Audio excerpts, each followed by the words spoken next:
Unit number 7 اووم نمبر یونټ شروع شو. نسټلژا نسټلژا پخوانی یادونه. د نسټلژا مطلب دی یادګار یعنی پخوانی یادونو دپاره په انګلیش لینګویج کې نسټلژا استعمالیږي. دا نسټلجیا نه ویلی شي، دا نسټلژا. د ای چې پکې دی دا پکې داسې سایلنټ شانته ویلی کېږي. نو دې کریکټ پروناونسیشن دی نسټلژا. او د دې مطلب او معنی دی پخواني چې کوم یادونه یي، کوم چې زمونږ زاړه یادونه یي، دغه دپاره په انګلیش لینګویج کې نسټلژا استعمالیږي. For example, the old picture brought nostalgia. یعنی د کوم پخوانی تصویر چې دی د پخواني یادونه زما را تازه کړه، یعنی زاړه یادونه یې راته راوړه. the old picture تصویر عکس brought دا د bring second form دی او د دې مطلب دی راوړل. nostalgia یادونه پخوانی یادونه. zeal دا به زیل نه پروناونس کوئ، دا به زیل پروناونس کوئ.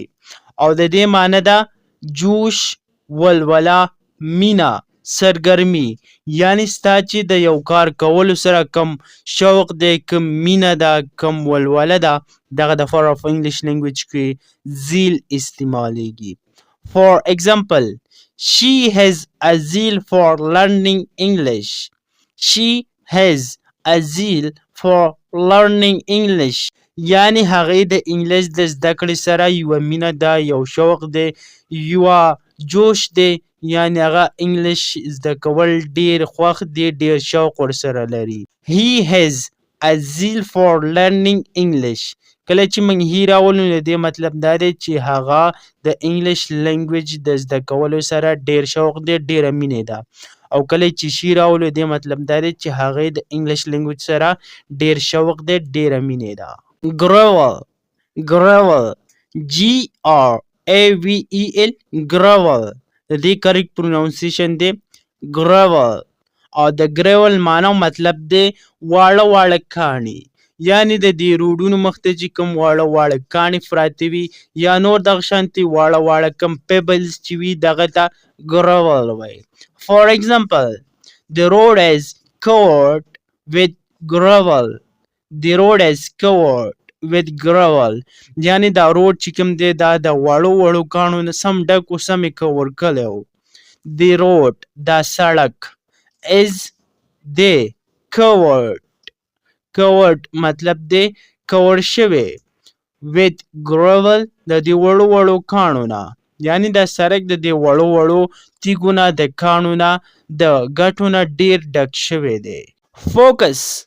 focus د focus مطلب دی توجه. For example, you need to focus on your studies. You need to focus on your studies. یعنی تعالی پکار دی چې په خپل سټډي باندې فوکس وکړي، توجه وکړي. You تعالی need پکار دی to focus چې توجه ورکړي on your studies په خپل مطالعه باندې، په خپل سټډي باندې. dream د dream معنی د خوب، خو د ډریم نه مراد هغه خوب نه دی کوم چې موږ کوو، بلکې د ډریم نه مراد هغه خوب دی کوم چې موږ وینو، کوم چې موږ د فیوچر په باره کې د مستقبل لپاره د کیریر د جوړېدو لپاره کوم خوبونه وینو، دغه ته ډریم ویلی شي. یعنی کوم ارزو، کوم تمنا چې موږ لرو د یو کار کولو، د یو کار د خواهش لرلو، یعنی هغه خوابونه کوم چې موږ په فیوچر کې نو، یعنی لکه فار ایگزامپل یو کس وایي چې زه به پایلټ جوړېږم په فیوچر کې، نو دا د دې یو ډریم دی. یو کس وایي چې زه به یو بزنسمین جوړېږم، نو دا د دې ډریم دی، دا به دا ډریم ترلاسه کوي.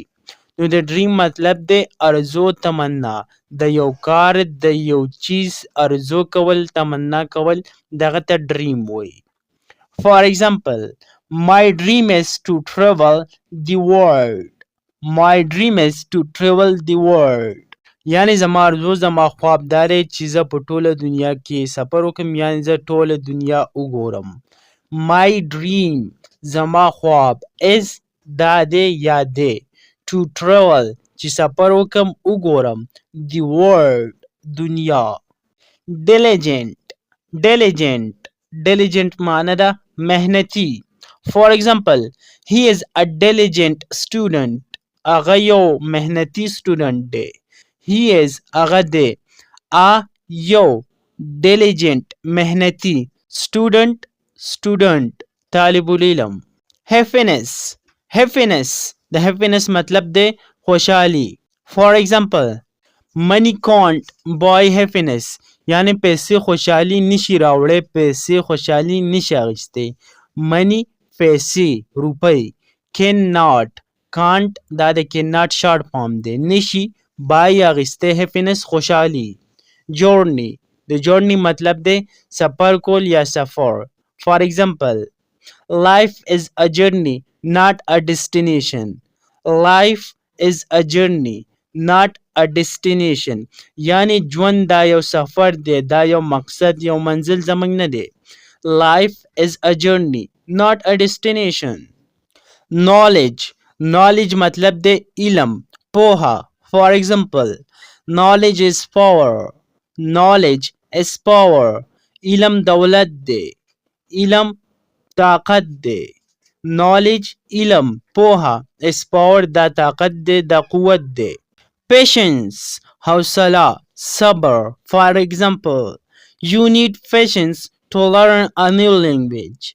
you need patience to learn a new language یعنی د یو نوې ژبې د زده کړې لپاره تاله پکار دی چې ته لږ صبر وکړي، یعنی دومره جل یو ژبه یو لینګویج نه یادېږي. you need تاله پکار دی patience صبر to learn چې زده کړي a new یو نوې لینګویج ژبه. witness د witness معنی ده ګواه شاهد. For example, I was a witness to the accident. I was a witness to the accident یعنی د کومه حادثه چې وشوه د دې زه ګواه یم، یعنی زه هلته موجود وم، زما په مخ کې د حادثه وشوه، زه د دې ګواه یم. I زه was a witness یو ګواه to the accident د دغه حادثې. believe یقین کول. For example, you must believe in yourself یعنی تعالی پکار دی چې په خپل ځان باندې یقین وکړي. you تو must باید وکړي believe یقین in yourself on yourself په خپل ځان باندې. empathy احساس همدردی. For example, we need empathy for others یعنی موږ له پکار دی چې د نورو سره همدردي وکړو. we need موږ له پکار دی empathy همدردي for others د نورو دپاره. benefit فایده ګټه. For example, this will benefit for everyone یعنی دا به د هر چا دپاره ګټور وي، په دې کې به د هر چا فایده وي، په دې کې به د هر یو کس فایده وي. this will دا به benefit فایدهمند for everyone د هر چا دپاره. intelligent د intelligent مطلب دی ذهین عقلمند. For example, he is an intelligent person هغه یو ذهین یو عقلمند کس دی.